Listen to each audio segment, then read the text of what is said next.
چاکە یەکێک لە خەسڵەتە سەرەکیەکانی مرۆڤ بریتیە لەوەی کە هەستێکی کنجکۆڵی بۆ تێگەیشتن و تعبیرکردنی شتەکانی دەوروبەری هەیە، واتە نایەوێت شتێک بێتە ناوژیانیەوە بەبێ ئەوەی لێکدانەوەی بۆی نەبێت، بە تایبەتی پێدراوە ئاینیەکان کە سروشتێکی نادیار و غەیبانیان هەیە. مرۆڤ وا هەستەکات لە کاتی مامەڵەکردنی لەگەڵ چەمکە ئاینیەکانە لە سەفەرێکی ڕۆحیدا بەرەو نادیار و غەیبانیەت. سادەتر بڵین ساتی ناو عیبادەتەکانی ساتی هەستکردنیەتی لە ناو غەیبانیەتدا. بۆیە پرسیارەکانی دۆخە ئاینی و عیبادیەکان کۆتاییان نەگنایەت، بەردەوام نوێ دەبنەوە. یەکێک لەو پێدراوە ئاینیانە بریتیە لە چاکە کە ئەمە دوو ئاستی هەیە، ئاستێکی معنەوی مرۆڤ کە هەست بکات ئەوەی وەگنێتی چاکە هەیەی و لە ڕووی دەرونیەوە ئاسوودەیەکات پاداشتی هەیە، دواتریش هەر ئەو هەستە ڕۆحی و ویژدانیە کاریگەری هەبێت لەسەر سلوک و کردەوە باشەکانی. بۆیە با بپرسین ئایا چاکە چییە؟ بەڕاستی چاکە پانتایەکی زۆر گەورەی هەیە. بەچی ئەوترێ چاکە؟ هەر کارێک ڕەزامەندی خوا و بەرژەوەندی خەڵکی تیابێت بە شێوازێکی گشتی، بەرژەوەندی خەڵک و مەخلوقاتی تریشی تیابێت، ئەمە پێی وترێت چاکە. چونکە هەندێک چاکە هەیە بەرامبەر بە گیاندارانە،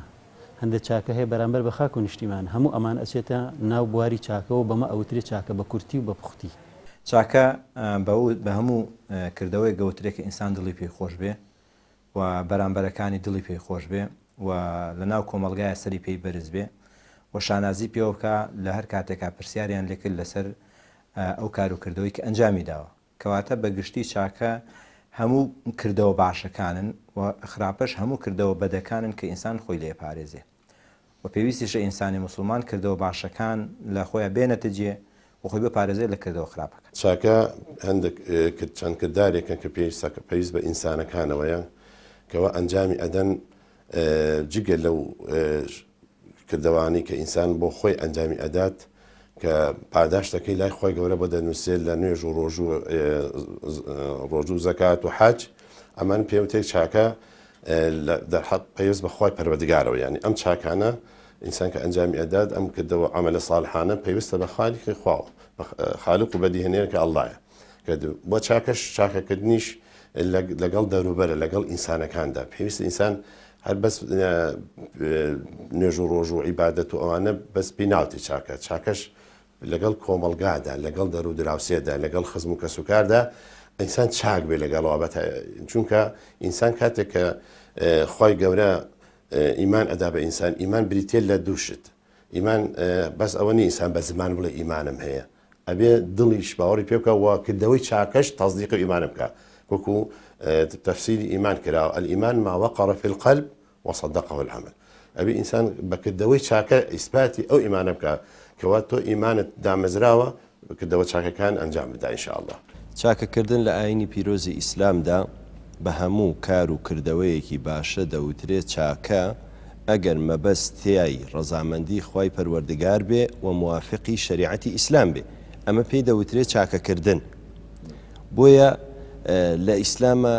چاکە بازنەیەکی فراوانی هەیە. ئێمە ناتوانین تەنها لە شتێکا قەتیسی بکەین. ئەگەر سەیری قورئانی پیرۆز بکەین، خوای پەروەردگارە فەرمێ من عمل صالحا من ذكر أو أنثى وهو مؤمن، دەفەرمێ هەر ئیماندارێک کار و کردەوەیەکی باشە بکە، پیاو بێ یا ئافرەت بێ، بە شەرتێک ئیماندار بێ کردەوەی باشە ئەنجام بدە، فلنحيينه حياة طيبة ولنجزينهم أجرهم بأحسن ما كانوا يعملون. خوای پەروەردگارە فەرمێ ئەو پیاو بێ یا ئافرەت بێ هەر کار و کردەوەیەکی باشە بکە، ئەوە من ژیانی خۆش ئەەکەم، واتە ژیانی پڕ ئەبێ لە خۆشی و لە شادی. پاشان ئەفەرمێ ئەجر و پاداشتی ئەدەمەوانێ لەسەر ئەو کردەوانەی کە ئەنجامی داوە. بۆیە ئەگەر ئینسان لە دنیادا هەر کار و کردەوەیە کە ئەنجامی ئەدا کردەوەی باشە، بەنیەتی ئەوەی کە ئەجرەکەی وەربگرێ لە قیامەتدا، جاری وایە هەر لە دنیادا خوا دڵخۆشی ئەکا و لە قیامەتیشا ئەجر و پاداشتەکەی بەهەشتە ئینشاءالله. بۆیە ئینسانی ئیماندار ئەبێ خۆی وا پەروەردە بکە لەسەر کار و کردەوە باشەکان بەردەوام بێ، کردەوەی باشەی زۆر بێ تاوەکو لە ڕۆژی قیامەتدا بەهۆی کردەوە باشەکانیەوانێ بچێتە ناو بەهەشتەکەی خوای پەروەردگارەوە. چاکە ئەسڵی ئینسان کە دروست کراوە خۆی بۆ چاکە دروست کراوە. لە ژیانی ئینسانە ئینسان دوو سیفەت هەیە، سیفەتێکی شێڕ هەیە، سیفەتی خێر هەیە. ئینسان ئەبێ لە سیفەتی خێردا کار بکە و قورئانیش نافەرمێت چاکە بریتە لەوەی کە تۆ دینارێک بێ بە فەقیرێک و کۆتایی بەکارت بێ ليس البر أن تولوا وجوهكم قبل المشرق چاکە بەوە ناڵێن کە تۆ دوورکەعان نوێشکەیتوتەوە ئەساسی چاکە بە سێشت دروزە بێ هەر کەسی ئەم سێشتەی تیا بێ ئەوە لە ناو قورئانە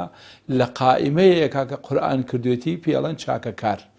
و سیفەتێکە لە سیفەتەکانی خوا ئەلبار کە چاکە کارە ئەم ئینسانە وا دیارە ئیمانی بەو خوایە هەیە کە سیفەتی باڕێ یەکەم خاوەنی عەقیدەی پاک بێ یەکەم ئەو ئینسانە خاوەنی عەقیدەی پاک بێ هەزار چاکە بکەی عەقیدەت پاک نەبێ قبوڵ نییە هەزار پیاوەتی و مەردایەتی بکە عەقیدەت پاک نەبێ وەکو ئەوەی کە قورئان فەرموویەتی هیچ نییە کەوابوو یەکەم سیفەتێک کە ئینسان بکا بە چاکە کار یا ئینسان لە ناو چاکا بێ یا ئینسان چاکە کار بێ بریتێ لەوەی کە بڕوای تەواوی بەخوا بێ کە ئەو خوا هەموو کات ئێمە ئەمان بینێ و چاوی هاپێمانەوە و مراقبەی دڵمانەکە ئەم دڵمانە چییە ئەگەر پیاوێک بێ بچێ بۆ لای مەلێکێک پاشایەک ڕێژمهورێک ئەبێ حتمما دروبەرگێکی جوانی لەبەرابێ ئەبێ بە دیمەنێکی تایبەتیەوە بڕۆ کەسێکیش بێ بچێ بۆ لای خوا ئەبێ یەکەم جار ئەو دڵی پاک کاتۆ لە هەموو بیر و باوەڕێک بیر و باوەڕ ئەگەر پاک نەبوو ئینسان ناچێتە لای مەلێک حتا ناچێتە بەهەشت چونکی بەهەشت دارالخوبەثا نییە بەهەشت دارالسەلامە لەبەر ئەوەی ئەگەر ئینسان ئەوێت چاکە کار بێ ئەبێ ناخی دڵی پاک بکاتەوە لە هەموو سیفەتێکی خراپ لە هەموو سیفەتێکەوە ئینسانی پێ بشکە ئینسانی پێسوو بکرێ ئینسان شتێکی وا جاری وای هەنگاوێکی وانێ کارێکی واگا قسەیەکەکە حەز ناکات لە تەلەڤیزیۆنا بیبینێتەوە قسەکەی ناشیرینە پێی تەریقە بێت ئەم سیفەتانە ئەگەر ئینسان بیبێ ڕووی نەبێ لە مەجلیسی خوا بیان بینێتەوە ئەو ئینسان ئینسانێکی چاکە کارە بەڵام خوا نەخواستە ئەگەر گوێنەدا لەو سیفەتەکانی تر سیفەتی دووهەم هەر لەو ئاەتە ئەفەرمێ سورەتی بەقەرە ئەفەرمێ ئەو ئینسانە وآتى المال على حبه کە ئینسان پارە بە خزمەتکاری بیر و باوەڕی بزانێ نەک خۆی بە خزمەتکاری پارە بزانێ یعنی سیفەتی ناونیشانی دووهەمی ئینسانی چاکەکار ئەوەیە کە پارەکەی ماڵەکەی سەروەتەکەی سامانەکەی خزمەتکاری بیر و باوەڕ و عەقیدەکەی بێ چونکە تەبیعەتی ئینسان خواوای دروست کردووە و ئینەه لحب الخەیر لەشەدید خواوای دروست کردووە کە ئێمە هەمومان پارەمان خۆشەوێ بەڵام نابێ عاشقی پارە بین پارەت خۆش بوێ ئیجازە دراوی خواوای دروست کردووی بەڵام عاشقی پارەبی نابێ عاشقیانە چی یعنی هەنگاوی حرام بنەی بۆی پارە دەستکەوێ هەنگاوێک بنەی کە مایە عیفەتن نەیەڵێ آخر عیفەت بە چی ئەڵێن ئەڵێن فڵانە کەس عەفیفە فڵانە کەس پاکژینە عیفەت یعنی پاکژین یعنی ژیانت پاک بێ یعنی یەمتەنع عما لا يحل ولا ما لا يجمل یعنی خۆی بپارێزێ لە هەر شتێک کە خوا حەڵاڵی نەکردبێ و هەر شتێک کە جوان نەبێ بۆ ئەو ئێستا باش شتێکەکەی حرام نییە بەڵام بۆ من جوان نییە بۆ من جوان نییە کابرای بە سەرڕوتی بڕاتە دەرەوە هەیە سەرڕوتیکەی بە حرام نییە بەس بۆ من جوان نییە لەوانی جوان دەبێ کابرایەکە هەنگاوێک بنێ دەستی سوعبەتی زۆر بکە و پێکەنی زۆر بکات لە بازارە سوعبەت قەیچێکە بەڵام معقوڵ نییە من لاو مەجلیسا دەستکەم بە قسەی پێکەنین و هەنگاوێک بنێم وا ئەبزانە یانە هەزەلیات بۆ من گونجاو نییەوە دووهەم قسەمان یەکەم وتمان ناخی دەروونمان پاک بکەینەوە لە سیفاتی خراپ دووهەم ئەبێ ئەو ماڵە خزمەتکاری بیر و باوەڕمان بێ سێهەم ئەم ئینسانە هەموو کاتێک هەدەفی بەسرا بێ بەمەوە یعنی غایە نەک هەدەف هەدەف هەیە و غایە هەیە ئەبێ ئەم ئینسانە غایی ئەوە بێ بچێتە بەهەشتەوە هەر ئینسانێک غایەی چوونە بەهەشت نەبێ بەڕاستی هیچ نییە لە دنیا ماندووە بێ سەرزەلامی وای نوێژی بیانی تااقەتی نەبیکە چونکی نازانێت بەهەشت یانێ چی نازانێت جەهەنەم یانێ چی ئەگەر بزانێت جەهەنەم یانێ چی قەت نوێژ نافەوتێنێ ئەگە بزانێ یانێ بەهەشت یانێ چی قەت نوێژ نافەوتێنێ ئەی باشە بۆی سێز مناڵی وایە تا 15 ساڵە جەماعەتی بیانی نافەوتێ کە باڵە بوو نوێژ ناکات چونکە ئەم سێ سیفەتەی تیانی ئەم سە سیفەتەی بۆ چاک نەبووە کە لە قورئانە ناو بنرێ بە ئەلبار. چاکە کە بە ڕۆحی ئاین دانرێت زانایانی بوارە جیاوازەکانی شریعەتی ئیسلام قسەیان زۆر لەبارەوە کردووە. بۆیە چاکە پەیوەندی بە تەواوی هەڵس و کەوت و جوڵەی ئێمەوە هەیە. مبالغە نەبێت ئەگەر بگوترێ لە خواردن و خواردنەوە و خەوتن و پۆشینەوە دەیگرێتەوە تاک و بەرزترین مەقامی حکومڕانی، واتە چاکە سەرلەبەری ژیانی مرۆڤ دەگرێتەوە بە مەرجێک نیەتێکی باش پشتیوانی بکات. بە مانایەکی دیکە ئەگەر کردەوەی مرۆڤ شان لەسەر نیەتێکی باشدا بدات، ئەوە سەرلەبەری ژیانی ئینسان ئەبێتە مێرگی هەمیشە سەوزی چاکە. با لێرەوە پرسیاری ئەوە بکەیت، ئایا چاکە و ئیحسان تەنها کۆمەڵێک کردەوەی دیاریکراوە و تەواو؟ نەخێر، چاکە عەرزم کردی هەر لە پێناسەکەیە دیارە. واتوانین ئێمە بڵین پێغەمبەری خوا صلی الله علیه و سلم هەمووی چڕ کردوەوە لە یەک شتی لە یەک کەلیمەی زۆر کورتی پڕمانە ئەفەرمێ. پێغەمبەری خوا صلی الله علیه و سلم لە ئەو فەرموودە شیرینە فەرمێ البر حسن الخلق، چاکە بریتە لە ئەخلاق جوانی، ئەخلاق شیرینی، کە ئینسان ئەخلاقی جوان بوو ئیتر ئەوە هەمووی پێوترێت چاکە. بۆیە مثلا ئیحسان چاکەیە، بر چاکەیە، خەیر چاکەیە کە لە قورئانە هەمووی هاتووە، الأمر بالمعروف والنهي عن المنكر چاکەیە. هەموو ئەمانە ئەچێتە ناو دائیرەی چاکە و لە ناو چاکات جێبێت. و بۆیە خوای گەورە ئەفەرمێ لە قورئانی پیرۆزە أعوذ بالله من الشيطان الرجيم ليس البر أن تولوا وجوهكم قبل المشرق والمغرب ولكن البر من آمن بالله واليوم الآخر والملائكة والكتاب والنبيين وآتى المال على حبه ذوي القربى واليتامى والمساكين وابن السبيل والسائلين وفي الرقاب وأقام الصلاة وآتى الزكاة والموفون بعهدهم إذا عاهدوا والصابرين في البأساء والضراء وحين البأس أولئك الذين صدقوا وأولئك هم المتقون. أو لسورة البقرة آياتي صوح حوت خواهي قورة بكورتي لرا بحثي چاكا ما بوكا وخسي كردوتو فرمي چاكا بريتيني لويكا روب كيتا مشرق يا روب كيتا مغرب ما أم آيات لسر جولك كان دابزي ككاتي خوي كقيبلة قورا هر آيكي زور عجائب ينايو دەستیان کرد بە بوختان و شتکردن بۆ پێغەمبەری خوا صلی الله علیه و سلم. خوای گەورەش فەرمێ چاکەکردن ئەوە نیە ڕوود لەکوێ بێ و ڕوود لەکوێ نەبێت. چاکەکردن ئەوەیە کە ئیمانی پتەوت هەبێ بە ئەرکانی ئیمان. ئەرکانی ئیمان ئاماژە پێدەدا لەوێ کە ئیمان بەخوا و بە ڕۆژی دوایی و بە فریشتەکان و بە پێغەمبەران و بە پەڕاوە ئاسمانیەکانە. اینجا دوای ئەوە ئەچێتە سەر چی؟ ئەچێتە سەر ئەعمالی چاکە کە بریتە لە خێر و سەدەقەکردن بەرامبەر بە کەسە نزیکەکانت، بەرامبەر بە هەتی و هەژاران و لێقەوماوان، بەرامبەر بە ڕێبواران، بەرامبەر بەوانی کە سوالەکەن و داواکەن و تەکلیفەکەن و تکاکەن. ئەمانە هەموو ئەمانە لە چین لە چاکەن. دوای ئەوە فەرمێ و ئاقامە سەڵات، ئەوە بەشەکەی کێ؟ ئەو بەشی خەڵک بوو، ئەمیان بەشی خوای گەورە پەروەردگارە. و ئاقامە سەڵاتە و ئاتە الزەکاتە والموفون بعهدهم إذا عاهدوا. دوای بەشی خوای گەورە پەروەردگار خوای گەورە سەر لە نوێ ئەچێتەوە سەر بەشی بەندەکانی ئەفەرمێ بریتێ لە زەکاتدان و بریتێ لە پەیمانێک کە داد خاوەنی عهد و پەیمانی خۆت بیت و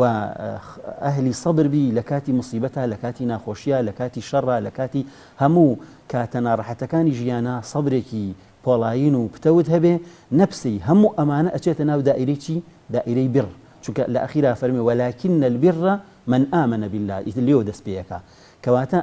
هەموو ئەمانە ئەچێتە ناو دائیرەی بر و دائیرەی چاکە و دائیرەی چاکە خوازیەوە لە ناو ئومەتی پێغەمبەری خوا صلی الله علیه وسلم. نەخێر، چاکە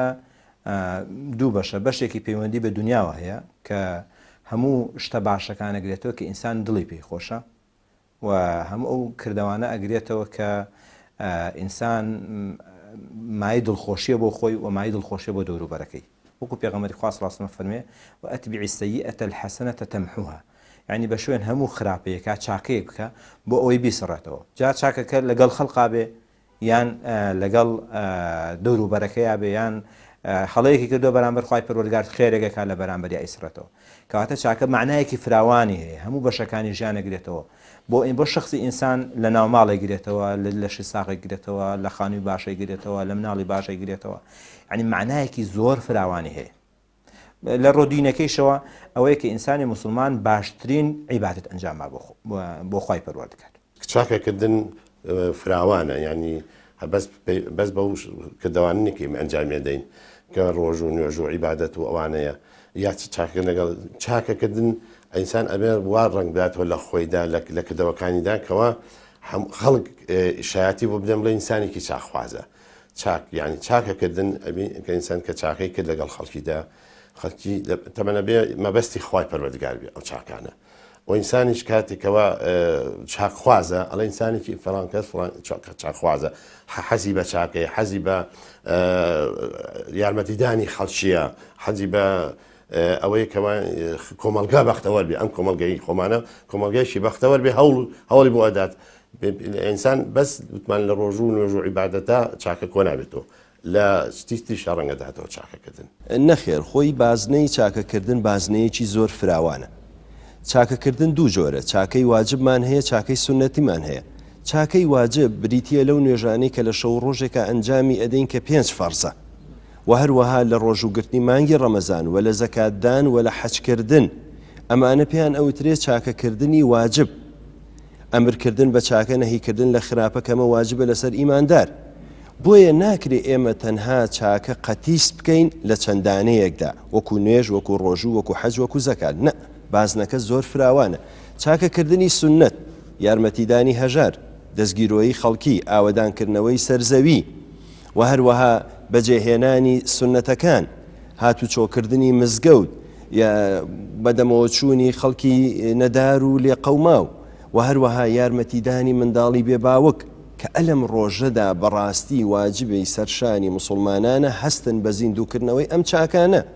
کەسێک کە مزگەوتێک دروستەکە کەسێک کە قوتابخانەیەک دروست ئەکا ئەمە پێی دەوترێت چاکە کەسێک کە یارمەتی منداڵێکی بێباوک ئەدا باوکی نەماوە بە هەر هۆکارێک بێ باوکی وەفاتی کردوتیا چوە ئێستا محتاجە پێویستی بە یارمەتیدان هەیە کەسێکیش خوای پەروەردگار زەنگینی کردو و دەوڵەمەندی کردو و توانای هەیە دێت یارمەتی ئەم منداڵە بێ باوکە ئەدا یا چەنەها عائیلەی هەژارمان هەیە لەم ڕۆژەدا بۆیە پێغەمبەری خوا ئەفەرمێ صلی الله عليه وسلم ئەفەرمێ لیان پرسی ئەی الأعمال أحب إلى الله باشترین کردەوە و خۆشەویستترین کردەوە لای خوا چ کردەوەیەکە فەرمی الصلاة على وقتها نوێژکردن لە پاشان فەرمیان ئەی لە دوای ئەوە فەرمووی خۆشی خستنە دڵی مسلمانێکەوە خوای پەروەردگار بە چاکە بۆی ئەنووسێ ئەگەر لە زەردەخەنەیەک شەو بێ وتیان ئەی دوای ئەوە ئەی پێغەمبەری خوا صلی الله عليه وسلم پێغەمبەر فەرمووی ئیطعام الطعام خواردن بدەن بە خەڵکی خواردن بدەن بە هەژارەکان ئەو خەڵکانەی کە محتاجن کە چاوەڕێی دەستی دەوڵەمەندەکانن ڕەحمیان پێ بکەن و کۆمەکیان بکەن و بە تایبەتتریش لە مانگی ڕەمەزاندا کە فرسەتێکی زۆر گەورە و باشە چاکە وەکو عەرزم کردی ئەو سیفەتانەیە کە قورئان باسی کردووە ئەبێ ئەو سیفەتانە تیابێ ئەمجا پێڵێن تۆ پیاوێکی چاکەکاری یا پیاوێکی عەشقی چاکەی یا پیاوێکی محسینی ئێستا قورئانە فەرمێ ئین الله يحب المحسنین چاکەکارانی خۆشەوێ بەڵام ئیحسان لە قورئانە تەنها بەوە ناڵێن کە پارە بێی بە خەڵک ئیحسان لە قورئانە بەمە ئەڵێن بگەیتە قۆناغێک ئەو پارەی کە ئەیدەی بە خەڵگەی خوا زیاتر لەزەتی لێبەی لەو پارەی کە خۆدەی خۆی گەیشتی ئەم قۆناغە ئەیتە تەواو بەڕاستی تۆ محسینیەوە یعنی وات بەسەرا بێ بگەیتە قۆناغێک ئەوەی کە ئەیدەی بە خەڵک ئەوەی کە ئەی بەخشی بە خەڵک زیاتر لەزەتی لێبەی لەوەی کە خۆدەی خۆی ئەوە معنای وایە تۆ ئەهلی چاکەی ئەو سیفەتەی خوا کە ناوی نراوە ئەلبار معنای وایە تۆ ڕاست وتوتە بڕام هەیە بەخوایەک کە سیفەتی باڕێ ئاخە کەسێکە وتی من بڕام بەخوا هەیە ئەبێ بڕای بەخوایە گەبێ کە ڕەحمان و ڕەحیمە دەبێ خۆشی ڕەحمان و ڕەحیم لە ناخی دەرونی خۆیان زەرعەکە دروستکە بیبێ بەرامبەر بە خەڵک و ئیلا نەیوتوە ڕەحمان و ڕەحیم ئەوە حرفەکانی وتووە ئەبێ ناوەرۆکە کەشی وتبێ فاتمە خەریکی پەنجایەکی درهەمێکی پاگە کردەوە زیو پێغەمبەر فەرمیەوە بۆ واکەی وتی قوربان ئاخر ئەزانم یەکەم جار خوا هەڵیەگرێ یەکەم جار خوا لێم وەرەگرێ ئەمجا ئەکەوێتە ناو دەستی حەزەکەم شتەکەشم پاک بێ کەگات پاکی بە معنە خۆی پێغەمبەر فەرمیێ کارە ئەوەی کە بەخشن پاک بێ پاکی بە معنە نانێت چڵکی پێوە نەبێ پاکی بە معنە حەڵاڵ یعنی پاکی بە معنە یعنی حرامی تێکەڵ نەبێ ئەو شتێک کە تۆ ئەیکەی چونکی بۆ لای خۆیە نێری بۆ قیامەتی نێری بۆ ئەوەی وەسیلەی بەهەشت بێ دەی وەسیلەی بەهەشتیژێ بێ پاک بێ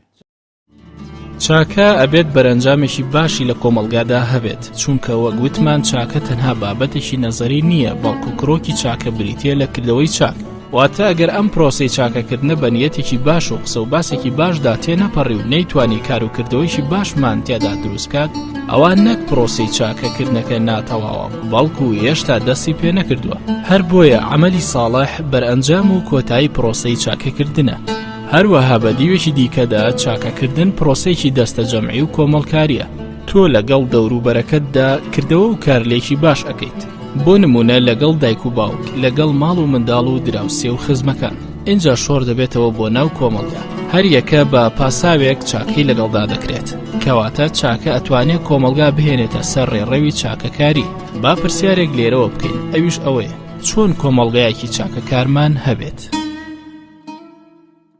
ئێمە چۆن ببینە کۆمەڵگەی چاکەخواست پێم وایە ئاەتەکە ئاماژەی بە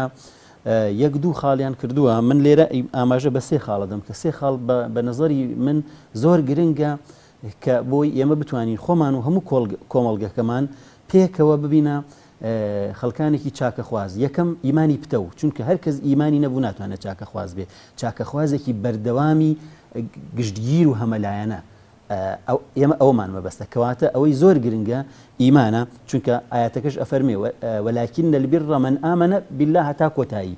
دووهەم بریتێ لە چی بریتێ لە بەدەستهێنان ئامانجبان بەدەستهێنانی ڕەزامەندی خوا بێ چونکە ئەگەر من ئامانجم ڕەزامەندی خوا نەبێ یەک جارەتوانم پیاوەتی لەگەڵ توا لەگەڵ خەڵکی ترا لەگەڵ فەڵان و فیساری ترا بکەم دووهەم و سێهەم و چوارم دوایی وردەورە سەیرم کرد ئەو ڕەتفیعلی نییە بۆم ئیتر وردەوردە منیش پەشیمانە بوو بەڵام ئەگەر ڕەزامەندی خوا ئامانجم بوو ئیتر بیر لەوە ناکەمەوە خەڵکانی دەوروبەرم چۆن مامەڵاکەن کەوابێ ئێمە خۆمان و خەڵکیش لەسەر ئەمە تێبگەینین ئەگەر بمانەوێت چاکە خواز بین ئەبێ ئیمانمان پتەو بێ ئەبێ ئامانجمان تەنیا و تەنیا خوای گەورە و پەروەردگار بێ ڕەزامەندی ئەو بەدەستبێنین سێهەمینیان بریتێ لەوەی کە ئێمە پێویستە خزمەتگوزاری بۆ خەڵکمان بنوێنین خەڵک فێر بکەین کە خزمەتگوزار بێ لە هەموو شتێکە لە لابردنی کرێنستێکا کە لە جادەیە کەوتۆ سیمایەکی ناشرینی هەیە دەبەیەکی ئاو کەوتۆ سیمایەکی ناشرینی هەیە چونکە پێغەمبەری خوا فەرمێ ئیماتەة الئەذى عن الطريق صدقة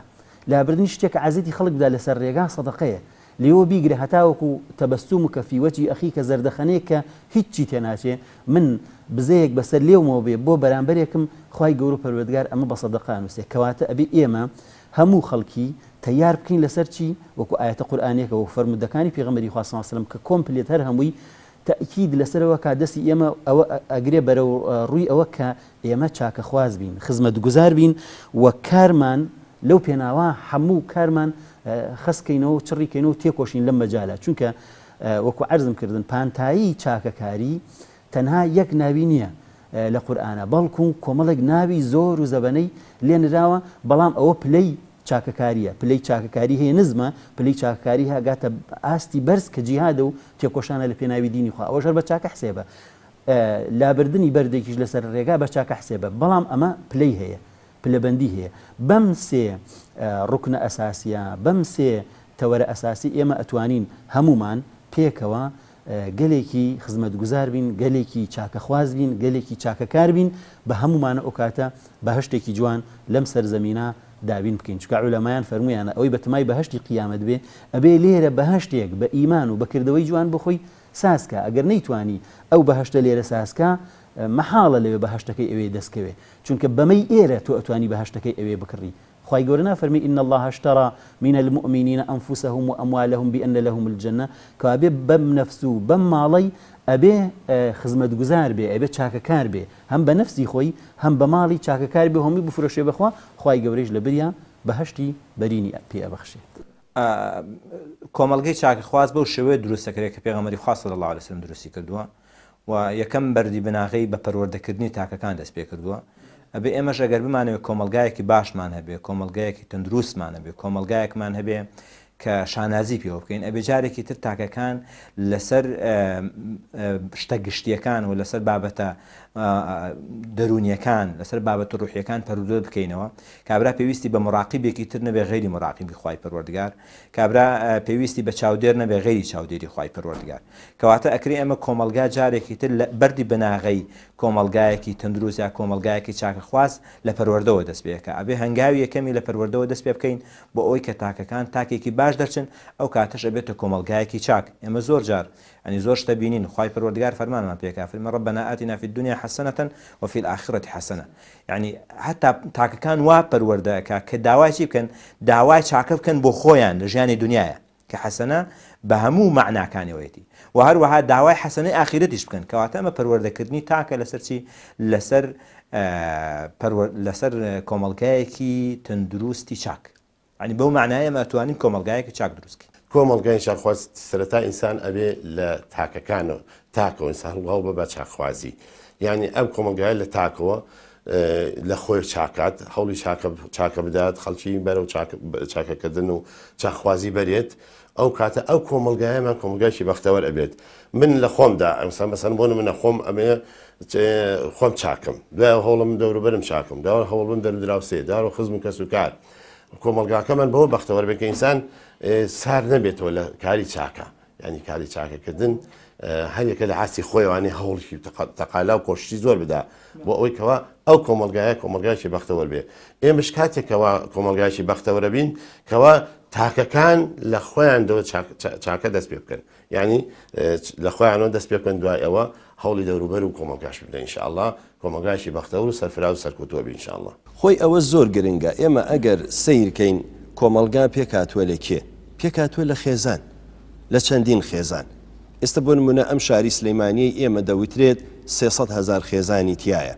ئەی باشە ئەم خێزانە ئەگە وردیکەینەوە خێزانی وهەیە پێکاتوە لە 2 کەس پێکاتوە لە 5 کەس هەتا 10 کەس 12 کەس ئەڕوە کەواتە کۆمەلگا پێکاتوە لە خێزان. ئەگەر ئێمە خێزانمان تەندروست بێ کۆمەلگاشمان تەندروست ئەبێ واتە لە خێزانەوە دەست پێ ئەەکەین لە ئوسرەوە دەست پێ ئەەکەین بە پەروەردەکردنێکی باش. ئەگەر دایک و باوکێکی باش ئەوە تا پێغەمبەر فەرمێ صلی الله علیه وسلم لە هەڵبژاردننی هاوسەرە ئافرەتێکی باش بکە بە دایکی منداڵەکانت سبەینێ ئەم هاوسەرەی تۆ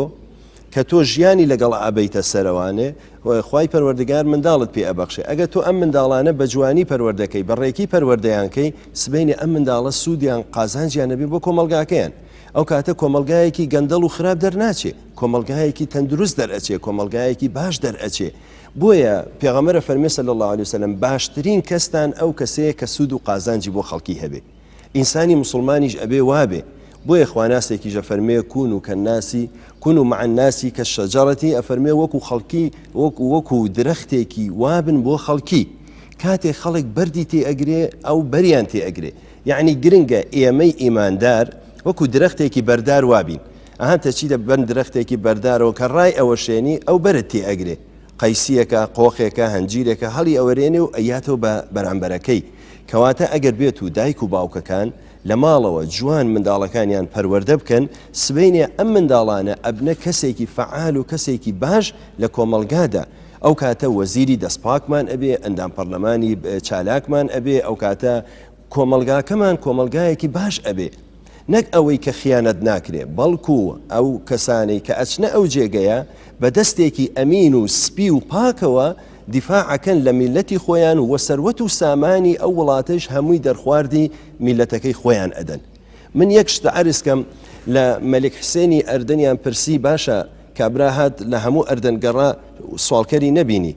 دوای زۆر بەلایەوە سیر بوو لە مەلیکی پرسی وتی باشە لە وڵاتەیە سوالکەر نییە وتی یەک سوالکەر هەیە وتی کێ وتی ئەو سوالکەرە منم وتی چۆن وتی من ئەچم لە وڵاتان سوال ئەەکەم تا میلەتەکەم سوال نەکە بەڵام بەداخەوە ئێمە لەسەر ئەو هەموو سەروەت و سامانەی کە لەم وڵاتەیە هەیە میلەتەکەمان هەمووی تووشی سوال بووە هەمووی تووشی کاری خراپ و ناشرین بووە بەشێک لە زۆربەی لە خەڵکی کە بەهۆی هەژاری و داماویەوانێ تووشی ئەو ناڕەحەتیانە بووە کە ئەمڕۆ ئەیبینێ ئەی ئەگەر بێت و ئەم کەسانە کەسی فعال و باش من لە ناو خێزانەوە پەروەردەکرابن سبەینێ کە ئەچێتە ناو کۆمەلگا کە ئەچێتە ناو دەسەڵاتەوە مستحیلە کاری خراپ ناکە ئیلا کاری چاکە و باشی لێ دەرەکەێت. کۆمەلگە لە چی دروزە بێ کۆمەلگە و وڵات وایە وڵات لە چی پێگاتووە لە شارەکان شارەکان لە چی پێگاتوون لە گەڕەکەکان گەڕەکەکان لە چی پێگاتوون لە ماڵەکان پێگاتوون